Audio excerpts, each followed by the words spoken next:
याच्यावर तुम्हाला काहीतरी आता उपाय काढले पाहिजेत ना. महाराष्ट्रात इकडं पाणी येतं म्हणजे पण आता शाहूनगरमध्ये तिकडे नलावडे कॉलनी वगैरे हे जे गुरुकृपा ही सोडून द्या पण तिकडे अजिबात पाणी नाही आता. ते 6 लाखच्या टाकीवर ते आहे ना आपलं. 3 महिने सांगताय फक्त पब्लिक हैराण झालेलं आहे आता. आता कुठले चालू आता ज्याच्यात चालू करून टाका ना. बरोबर ती शिफ्टिंग करायचे ते थोडं पावसाचं सिच्युएशन बघून आणि पाण्याचं सिच्युएशन बघून शिफ्टिंग नंतर करा जुनं कनेक्शन नवीन कनेक्शनला. पण एकदा थोडा तरी फरक पडू दे ना. भले जुने कनेक्शन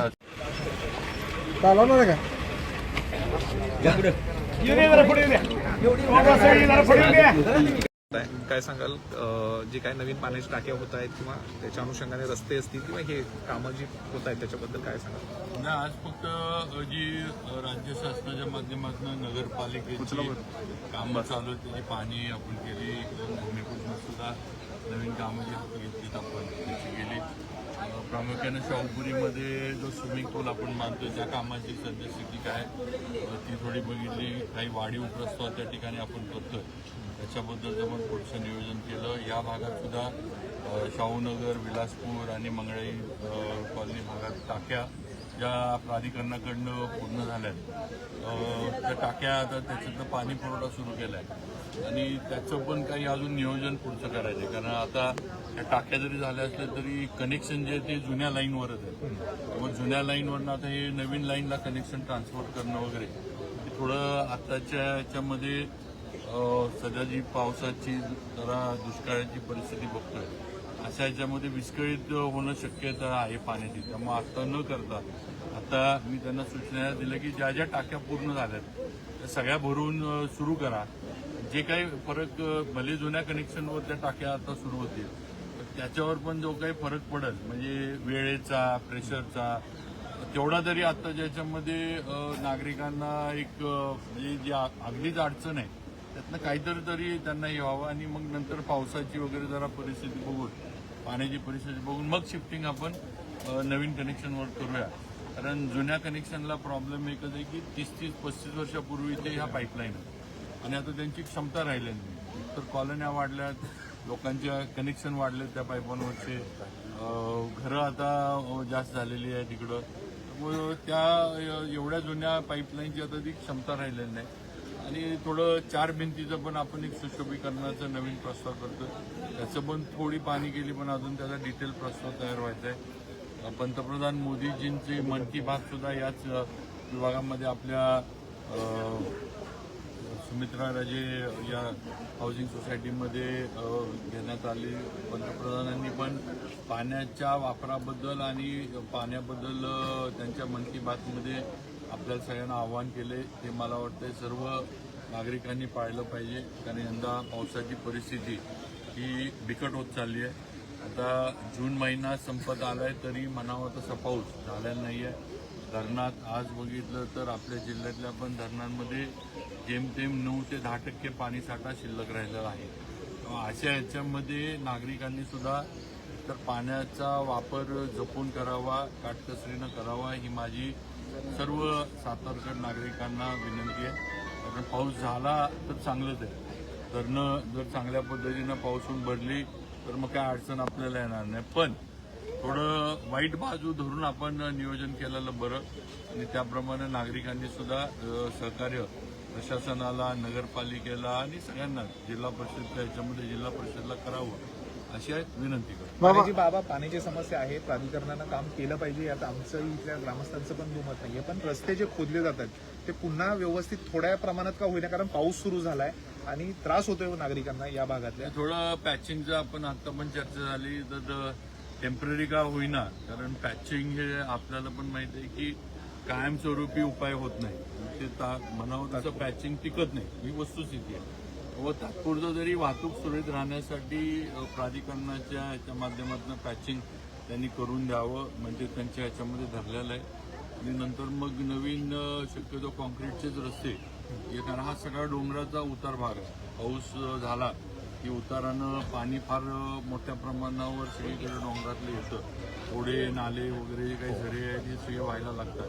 त्यामुळं पुढं या परिसरामध्ये रस्ते जर टिकाऊ करायचे असले तर तर कॉन्क्रीटच्याच रस्त्यांना आपल्याला जायला लागणार आहे. त्याशिवाय रस्ते या डोंगराच्या उत्तर भागामध्ये टिकू शकत नाहीत ही वस्तुस्थिती आहे. ज्याप्रमाणे आपलं नियोजन करून थोडं राज्य सरकारची मदत त्यात लागणार, कारण नगरपालिकेची एवढी ताकद नाही ही वस्तुस्थिती आहे. पण राज्य सरकार मदत नक्की करतं. बाबा काल खासदार उदयनराजेंनी कासच्या पाणीपुरवठा योजनेचा पाहणी दौरा केला. नगरपालिकेचे पण नवीन इमारतीचा पाहणी दौरा केला. त्याच्यात नगराध्यक्ष किंवा अन्य ते कोणालाही बोलवण्यात आलं नाही. कुठं समन्वयाचा अभाव दिसतोय का तुमच्या? काय नेमकं असं झालं काय नाही, असं नाही. आता कसं आहे, प्रत्येकाला रोजच्या रोज काही ना काही असतं. आज पण आम्ही बनकर साहेबांना वगैरे निरोप दिला होता, पण ते त्यांच्या काही कामामध्ये असतील वगैरे.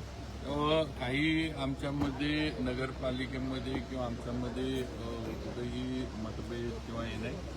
आता कामं प्रत्येकानं म्हणजे होण्यासाठीच प्रत्येकजण प्रयत्न करतोय. मी असेल, उदयनराजे असतील, आमचा हाच प्रयत्न आहे की जी कामं चालू आहेत ती लवकर संपवावीत आणि त्याचा फायदा शहराला आणि नागरिकांना झाला. खासदार होतेनंतर जे काही त्यांनी काही ठिकाणचा दौरा सुरू केलेला आहे. खासदार ज्या ज्या ठिकाणी झालेला आहे त्या विभागात ईशान्य मुंबईमध्ये काय परिणाम? महायुतीच्यावर परिणाम व्हायचा काही विषय नाही. महायुती पूर्ण सक्षम आहे. महायुतीचं तिन्ही पक्ष एकत्र एकसंघपणे आहेत आणि देवेंद्रजी फडणवीस साहेबांच्या नेतृत्वाखाली सगळेजण काम करतात. कुणी किती प्रयत्न केला तरी महायुतीच्या या अभेद किल्ल्याला काहीही करू शकणार नाही. लोकांना शेवटी राज्यामध्ये काम कोण करतंय हे खासदार सुट्टीनंतर दौरे करणं वगैरे तात्पुरतं आहे. पण शेवटी आज राज्यात कामं देवेंद्रजींच्या माध्यमातून एकनाथ शिंदे साहेब असतील, सुनेत्रा वहिनी असतील यांच्या माध्यमातून चालली लोकांना दिसतात. आज इन्फ्रास्ट्रक्चरची कामं मुंबई सकट सगळीकडे राज्यात चालू आहेत. आता आपल्या जिल्ह्यात पण हे ADB होतं पूर्वी. आज सातारा जिल्ह्याला मला वाटतं कमीत कमी 1000 कोटीची कामं सगळ्या जिल्ह्याला मी म्हणतो, नुसतं सातारा नाही संपूर्ण जिल्ह्याला ADB मधनं आपल्याला रस्ते साधारण 1000 कोटीचे रस्ते सातारा जिल्ह्याला नवीन मिळाले. ही कामं झाली. आता पुढचे ग्रामविकासची पण मोठ्या ग्रामपंचायती जोडायची योजना ती पण मुख्यमंत्र्यांनी आता येते, त्याची पण कामं आता सुरू होतील. कुमार गोरेंच्या विभागाची कामं सगळीकडे चालू आहेत. निधी मिळतोय. पुढं कामामध्ये पुढं मागं होऊ शकतं, पण शेवटी लोकांना कामं पाहिजे. आता म्हणजे खासदार फुटल्यानंतर फिरणं हे नाही. ज्या त्या वेळेला जर थोडं लक्ष दिलं असतं तर ज्या त्या वेळेला पार्टी म्हणून तर हे झालं पण नसतं ना. परभणीमध्ये जो काही आता छत्रपती शिवाजी महाराजांचा पुतळा बसवण्याचं काम सुरू होतं तर ते अनधिकृत पद्धतीने ते बसवलं गेलं. याबाबत पोलिसांची कारवाई होण्याची परभणीमध्ये काय म्हणजे तुम्हाला पण माहिती आहे की पुतळ्यांमुळं सगळ्याच महापुरुषांचं म्हणजे त्याची सिक्युरिटी वगैरे ह्या गोष्टी महत्त्वाच्या असतात.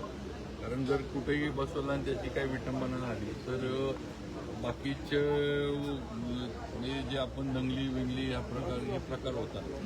थोडं सरकारचे काही गृह विभागाच्या अटी शर्ती नॉर्म्स आहेत, काही हे आहेत की बाबा ते पाळूनही बसवावे आणि त्याप्रमाणे परभणीतल्या ह्याच्यावर पण त्यांनी परवानगी घ्यावी. प्रशासन त्यांना नक्की परवानगी ऐका ना. TET प्रश्नाचा एक विषय होता. TET पेपर परत एकदा फुटलेला आहे. नीटच्या प्रश्नाच्या बाबत जरा कसं ज्या पद्धतीने पेपर मला TETची माहिती नाही. मी माहिती घेऊन त्याच्यावर